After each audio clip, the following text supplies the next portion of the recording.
Bismillahirrahmanirrahim.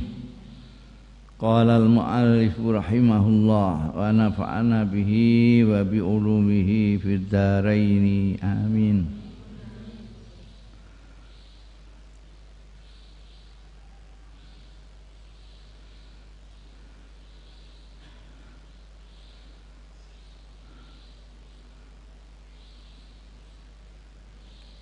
Astaghfirullah min qaulin bila amalin laqad nasabtu bihi naslan lidhi ukumi amartukal khaira lakin ma'tamartu bihi wa mastaqamtu fama qauli lakastaqimi.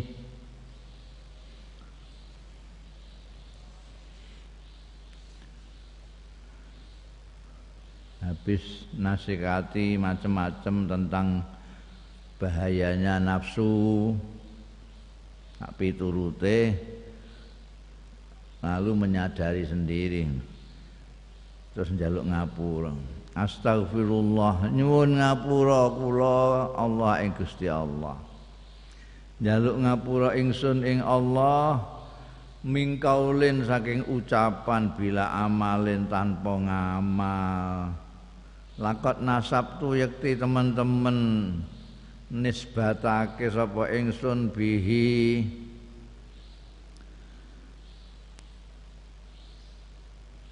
sebab kaul bila amal mau nisbatake naslan ing keturunan lidhi ukumi kedue sing duwe gabuk ra iso ndek anak. Amartukal khaira perintah sapa ingsun al khaira ing bagus lakin mak tamartu biyak angin tetapine orang nglaksanake sapa ingsun bihi kelawan khair wa mastaqamtu lan ora jejeg sapa ingsun fama kauli mangko iku apa artine ucapanku laka marang sira istaqim jejeka sira. Jadi beliau menyadari kok nasihat macam-macam tentang nafsu, tentang bagaimana menghormati tamu dan segala macam. Tapi menyadari kalau hanya ngomong tok isane, ngamal ndak, nganjurkan baik tapi tidak bisa ngamal sendiri. Maka beliau mohon ampunan kepada Allah. Ya Allah, aku mohon ampun. Saya ngomong kok tanpa ngamal. Ibaratnya wong gabuk mandul. Gabuk itu mandul. Orang mandul kok ngaku-ngaku punya anak. Ya punya anak itu ya yang ndak mandul. Wong mandul kok ngaku punya anak. Itu sama dengan orang ngomong tapi ndak bisa nglakoni. Aku perintah kamu baik supaya gini, supaya begini. Tapi aku sendiri tidak ngelakoni yang seperti itu. Lalu apa artinya saya sendiri tidak istiqomah lalu menyuruh kamu istiqomah itu gimana itu?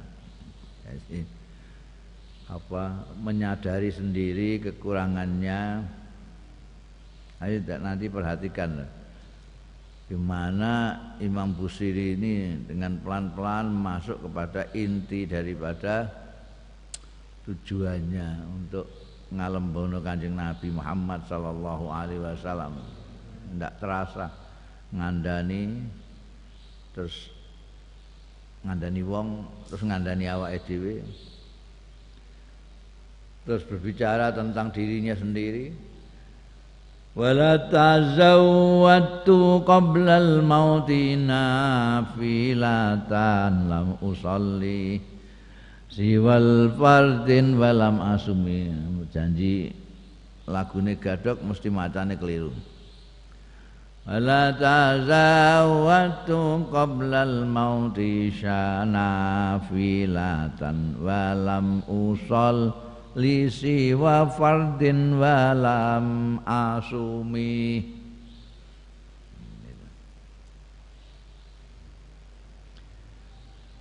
Wala tazawwatu lan ora sesangu tidak berbekal sapa ingsun qablal mauti sebelum mati nafilatan ing kesunatan walam usolli lan ora salat sapa ingsun siwa fardhin kejaba salat fardu iku subuh zuhur asar maghrib isya tok kuwi lah walam asumi juga ora tau poso liyane fardu bulan Ramadan asale walam usolli walam asum siwa fardhin nafilatan blas ora tahu.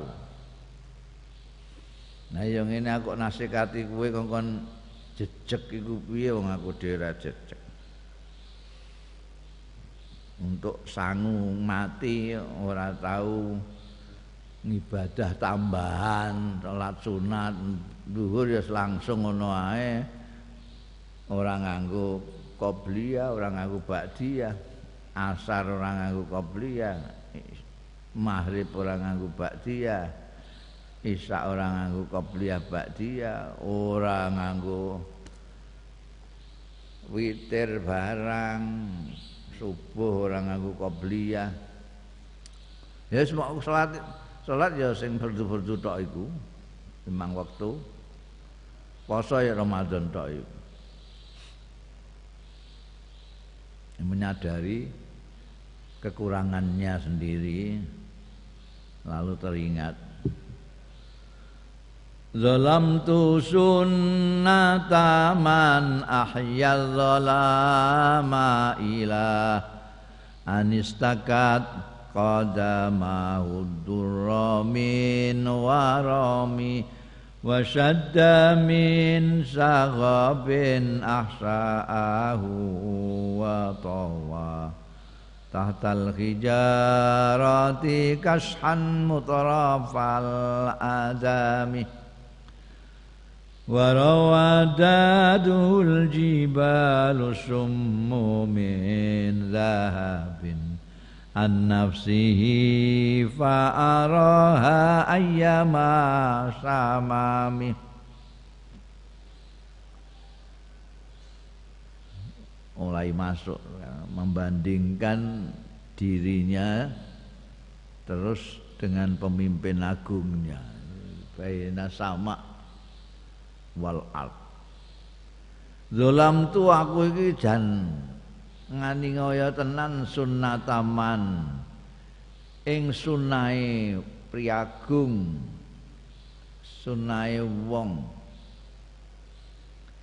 ahya kang ngurip-ngurip ya man adzalama ing kegelapan malam ila anistakat temekane yen to mengeluh apa qadamahu delamaan lorone man ngeluhno ad-durra ing lara min waramin saking dene bengkak iku apa bahasa Jawane abuh cara Rembang abuh wasadda lan nyingseti naleni min saghobin saking dene luwe kuwi lesu itu lapar naleni ningseti ahsaahu ing padarane man wa tawalan nglempit tahtal hijarati ning isore watu nglempit kashan ing lempeng mutrafal adami sing mulya kulite lembut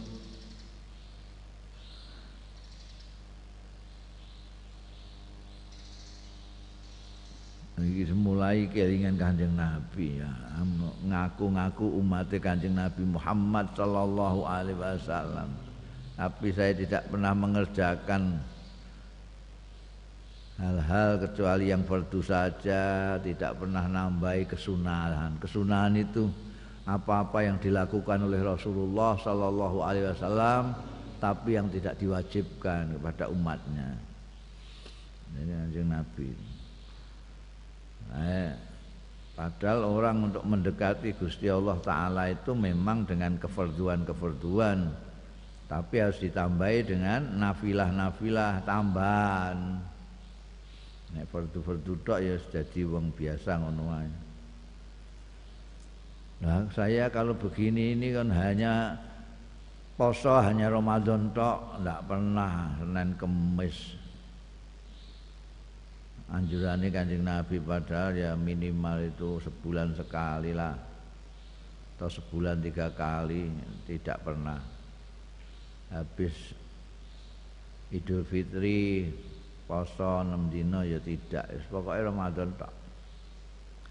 Nah saya ini kan menyia-nyiakan sunnahnya pemimpin agung itu, yang kalau malam itu sholat malam sampai bengkak kakinya.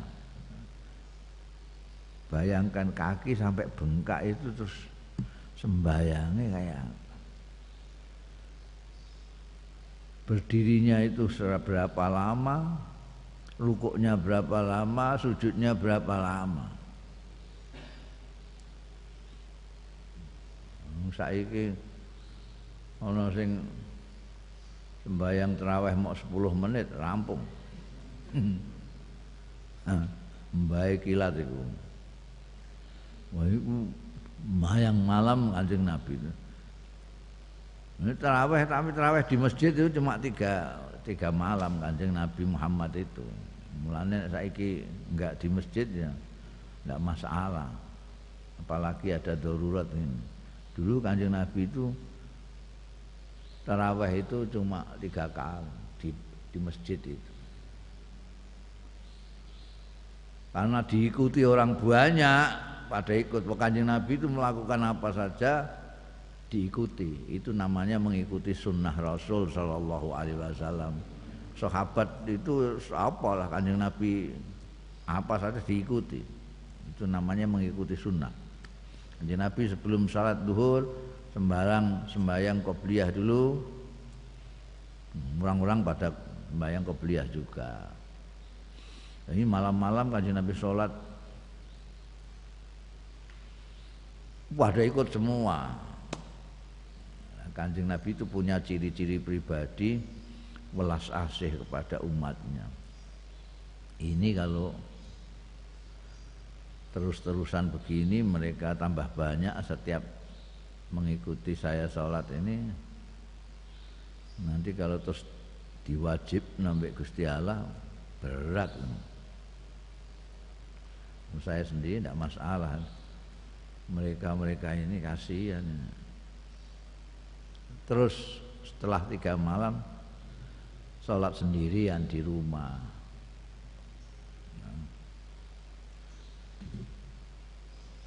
Makanya lalu ada khilaf. Kalau mereka yang tidak ikut di rumah, yang tidak tahu Kanjeng Nabi Muhammad SAW di rumah, seperti Sayyidatina Aisyah garwa-garwane Kanjeng Nabi, mereka tahunya ya cuma yang di masjid itu. Makanya orang-orang mengatakan masjid itu waktu itu hanya 8 rakaat itu. Enggak tahu kalau dilanjutkan di rumah karena Rasulullah Shallallahu Alaihi Wasallam tidak ingin itu nanti diwajibkan dan memberatkan umatnya. Sama dengan sikatan itu, Kanjeng Nabi itu wah setiap saat sikatan, habis ngomong sikatan, mau sholat sikatan, mau baca Quran siwakan lah cara mbiyen.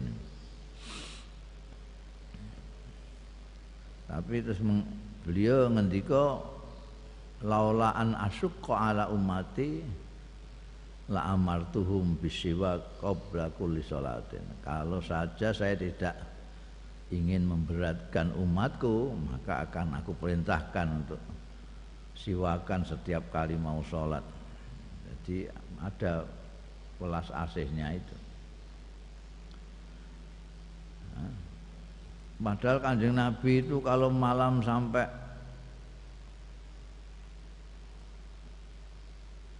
abuh itu apa tadi? Bengkak kakinya. Itu kalau soal sholat, soal poso, Kanjeng Nabi itu masalah kadang 2 hari tidak makan, sehari sudah biasa, sehari semalam nggak makan itu. Kalau lapar terus perutnya dikasih batu ditaleni, karena prinsipnya lapar itu kan karena tidak ada isinya. Nek kamu isi pakani, ya tidak lapar lagi. Nah kalau kamu tidak kamu isi dari dalam, bisa kamu isi kayak luar, kasih batu, sama saja prinsipnya kan mbok isa ini gini. Jajali ya, kowe nek engko lesu ngono, njiko watu apa botol loro. Besok kene taleni antep wis padha karo mangan 2 piring iku. Itu Kanjeng Nabi itu biasa begitu itu. Masya Allah. Padahal apa adalane Kanjeng Nabi itu kaya ngono apike ya. Ada cap kenabiane barang dikai watu untuk ngganjel, istilahnya ngganjel, menahan lapar. Warawadathu lan ngerayu cara Jawane apa enggak ngerti aku. Ngerayu grecek ya orang ngerayu.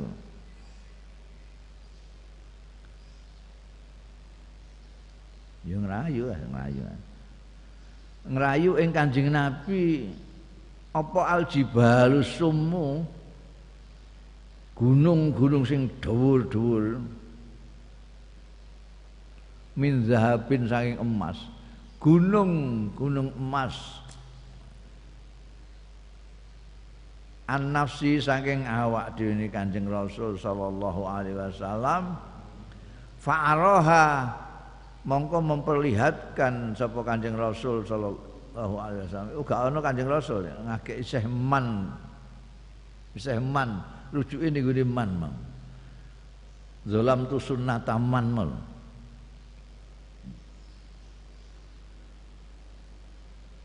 Yang mengikat perutnya dengan batu tadi itu loh. Ini dirayu-rayu beliau ini oleh gunung-gunung emas yang menjulang. Gunung itu malaikat misal digawe emas ditawakno ning Kanjeng Nabi. Kanjeng Nabi dirayu-rayu, bahasa sastranya itu dirayu-rayu. Fa'araha mongko memperlihatkan sapa Kanjeng Rasul ha ing jibal ayyama syamamin, dengan sehebat-hebatnya penolakan. Ndak ngapain? Wa akadzat zuhdahu, lan ngukuhake zuhdahu ing zuhude man, zuhude sunnataman mal fiha ing dalem jibal sing dari emas tadi. Apa daruratuhu, kebutuhane darurate man, isih man terus deh. Innad darurata, setuhune kebutuhan iku la ta'du, orang riwayat alal isomi ing atase kemaksuman.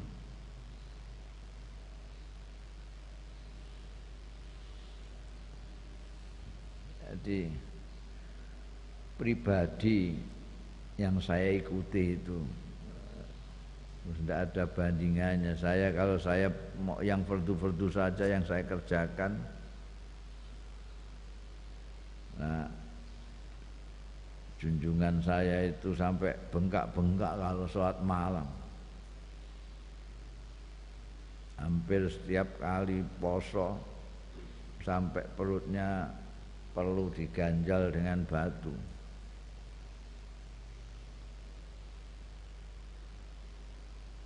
Padahal beliau itu ditawarin ya. Gunung-gunung emas itu menawarkan diri. Ini loh kalau pengen apa-apa.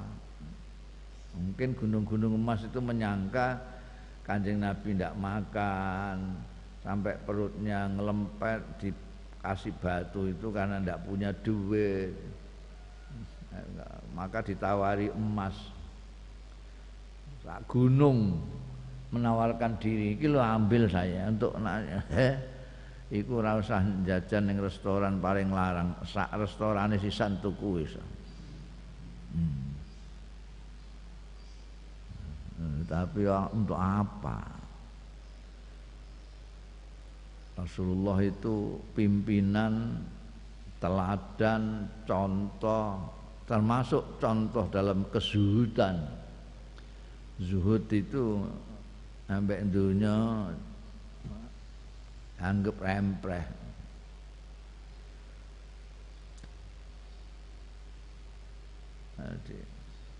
Kalau Kanjeng Nabi tidak butuh karena sudah warak, karena sudah kaya, menolak tawaran emas segunung itu, ya masih masuk akal lah. Ini enggak. Rasulullah itu lapar. Rasulullah butuh makan. Tapi ditawari gitu enggak mau. Ini menunjukkan betapa hebatnya di dalam soal zuhud. Loh, Nabi kok kelaparan, Nabi kok butuh makan. Katanya maksum, terjaga. Loh, Kanjeng Nabi maksum itu terjaga dari perbuatan-perbuatan buruk. Dari perbuatan maksiat, perbuatan yang tidak baik, perbuatan yang tidak elok. Tapi kalau lapar, haus itu tidak mengurangi kemaksumannya. La ta'du alal isam darurah itu.